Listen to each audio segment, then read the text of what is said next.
आज 19 डिसेंबर 2025 ला Epstein files release होणार होत्या आणि त्यामुळे महाराष्ट्राच्या आणि भारताच्या राजकारणामध्ये खळबळ उडणार असं पृथ्वीराज चव्हाण यांनी सांगितल्यापासून सगळ्यांचं लक्ष या फाईल्सकडे लागलेलं होतं. त्या पद्धतीनं काल 18 डिसेंबर 2025 ला काही फाईल्स अमेरिकेतल्या हाऊस डेमोक्रॅट्सनी रिलीज केलेल्या आहेत. यामध्ये काही फोटोज, काही ईमेल्स, काही टेक्स्ट मेसेजेस आणि काही असे फोटो समोर आलेले आहेत जे तुम्हाला बघितल्यानंतर धक्का बसेल.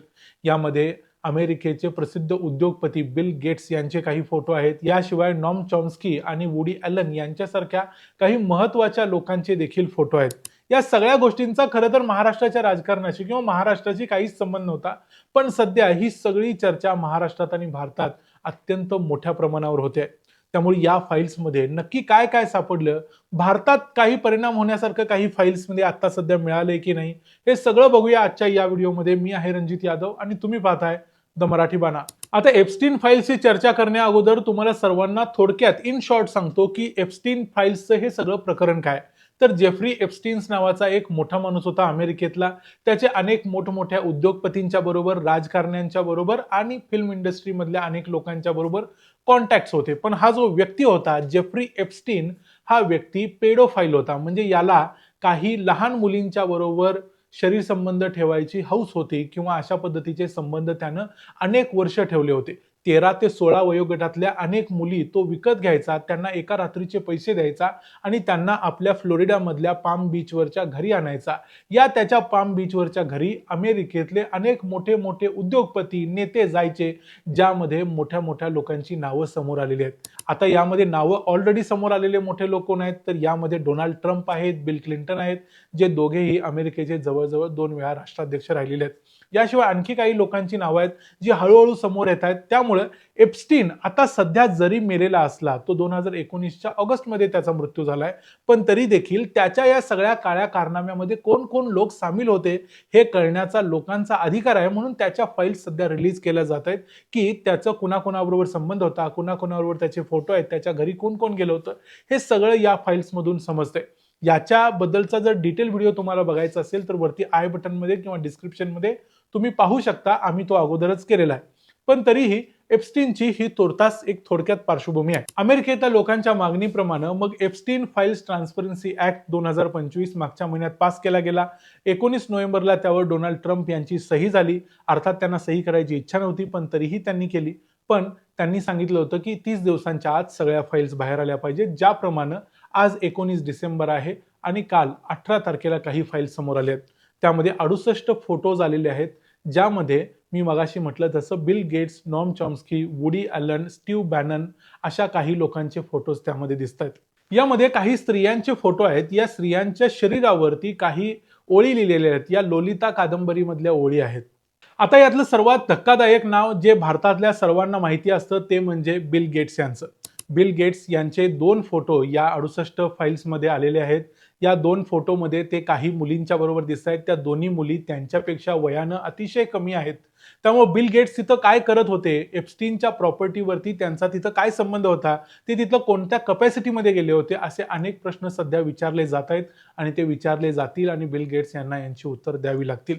पण तरीही बिल गेट्स यांनी अगोदरच हे मान्य केलं होतं की मी एप्स्टीनला अनेक वेळा भेटलेलो आहे, पण एप्स्टीनला भेटणं ही माझ्या आयुष्यातली सर्वात मोठी चूक आहे, असं बिल गेट्स यांनी अगोदरच सांगितलं. म्हणजे बिल गेट्स यांना हे माहिती होतं की कधी ना कधी या एप्स्टीन फाईल्स बाहेर येणार, त्यावेळी त्यांचे देखील फोटो आणि रेफरन्सेस समोर येणार आहेत. त्यामुळे त्याची कदाचित त्यांनी अगोदरच तजवीज केली असावी आणि सफाई दिलेली असावी. पण तरी देखील बिल गेट्स यांचे हे जे नवीन फोटो आहेत त्यामुळे अनेक प्रश्न उभे राहतात, कारण ते संपूर्ण जगावर प्रभाव पाडणाऱ्या अतिशय महत्त्वाच्या लोकांच्यापैकी एक आहेत. याच्यामध्ये असणारी दुसरी व्यक्ती म्हणजे सर्जे ब्रिन. सर्जे ब्रिन कोण आहेत, तर गुगल ही कंपनी ज्या दोघांनी स्थापन केली त्यामध्ये सर्जे ब्रिन आणि लॅरी पेज हे दोघे जण होते. त्यापैकी सर्जे ब्रिन हे एक महत्त्वाचे उद्योगपती आहेत अमेरिकेतले आणि ते देखील काही फोटोमध्ये दिसतात. याशिवाय नॉम चॉम्स्की जे एक महत्त्वाचे लेखक आहेत, अमेरिकेतले अत्यंत बडे लेखक आहेत, ते देखील दिसत आहेत. वुडी ॲलन जे फिल्म मेकर आहेत, त्यांचे काही महत्त्वाचे चित्रपट जसं की मॅनहॅटन, ॲनी हॉल असे चित्रपट फेमस आहेत. अमेरिकेतल्या अतिशय प्रतिष्ठित आणि अतिशय महत्त्वाच्या मानल्या जाणाऱ्या ॲक्टर्समध्ये, फिल्म मेकर्समध्ये त्यांची गणना होते. स्टीव्ह बॅनन नावाचा एक व्यक्ती आहे जो डोनाल्ड ट्रम्प यांचा अतिशय जवळचा माणूस आहे. डोनाल्ड ट्रम्प यांचा जो मागा म्हणजे मेक अमेरिका ग्रेट अगेन हे जे कॅम्पेन आहे त्या कॅम्पेनच्या मागचा चेहरा म्हणजे स्टीव्ह बॅनन. हा स्टीव्ह बॅनन देखील काही फोटोमध्ये दिसतो. त्यामुळे हे सगळे लोक तिथे काय करत होते असा प्रश्न उरतो. आता तुम्हाला प्रश्न पडेल की हे जे काही जेफ्री एप्स्टीन करत होता, या जेफ्री एप्स्टीनच्या सगळ्या कर्तुतीमध्ये ही सगळी लोक सामील होती का? तर आता सध्या तरी जे लोक या फोटोमध्ये दिसत आहेत त्यावरून आपण म्हणू शकतो की ते सगळे त्याच्या प्रॉपर्टीवर गेलेले होते, तिथं त्याला जाऊन भेटलेले होते. अर्थात ते सगळे त्या सगळ्या काळ्या कर्तुतीमध्ये सामील असतीलच असं आता म्हणता येत नाही. त्यामुळे त्यांच्यावरती कोणतेही गुन्हे दाखल होणार नाहीत याच्यामुळे. पण प्रश्न उरतोच की मग तुम्ही तिथपर्यंत गेला होतात तर तिथं जाण्याचं कारण काय होतं? याशिवाय या नवीन रिलीज केलेल्या फाईल्समध्ये काही टेक्स्ट आणि काही ईमेल मेसेजेस दिसतात. यातल्या एका ईमेलमध्ये जेफ्री एप्स्टीन कशा पद्धतीने काही मीटिंग अरेंज करायचा किंवा बिल गेट्स यांच्या जवळ जाण्याचा आणि बिल गेट्स यांच्या जवळ जाऊन काही कॉन्ट्रॅक्ट्स वगैरे मिळवायचा किंवा कुणाला तरी मिळवून द्यायचा प्रयत्न करतोय असं भासणारे काही ईमेल्स आहेत. याशिवाय आणखी एक टेक्स्ट मेसेज दिसतोय ज्यामध्ये दोन लोक बोलतायत, ज्यामध्ये एक व्यक्ती सांगतोय की $1000 ही मुलगी मिळेल, कदाचित ती जेला आवडेल वगैरे. आता हा जे नावाचा व्यक्ती कोण आहे हा प्रश्न आहे, पण तरी सुद्धा एवढं लक्षात येतंय की $1000 कुठली तरी एक मुलगी ते विकत घ्यायचा किंवा त्या मुलीला काही काळासाठी विकत घ्यायचा प्रयत्न जेफ्री एप्स्टीन आणि त्याच्या संपर्कात असलेले हे सगळे लोक करत होते.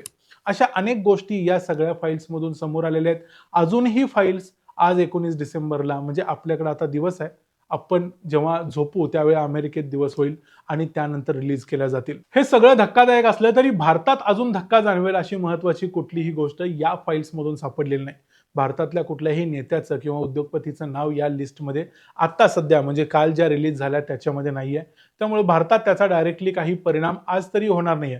उद्या आणखी काही फाईल्स रिलीज होतील तेव्हा आपण त्याच्याबद्दल बोलूया. पण तुर्तास बिल गेट्स यांचं या लिस्टमध्ये असणं हे धक्कादायक आहे आणि अनेक प्रश्न निर्माण करणार आहे. याचा बिल गेट्स यांच्यावर काय परिणाम होईल हे आता तरी आपण सांगू शकत नाही. यामुळे कोणत्याही क्रिमिनल प्रोसिडिंग्स होणार नाहीत, म्हणजे कोणतेही गुन्हेगारी कलम त्यांच्या अगेन्स्ट लावली जाणार नाहीत असं दिसतंय.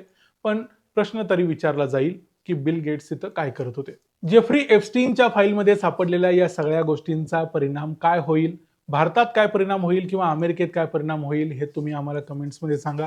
व्हिडिओ आवडला असेल तर व्हिडिओला लाईक करा, चॅनलला सबस्क्राईब करा. पुन्हा भेटू पुढच्या व्हिडिओमध्ये. तोपर्यंत पाहत राहा द मराठी बाणा. जय हिंद, जय महाराष्ट्र.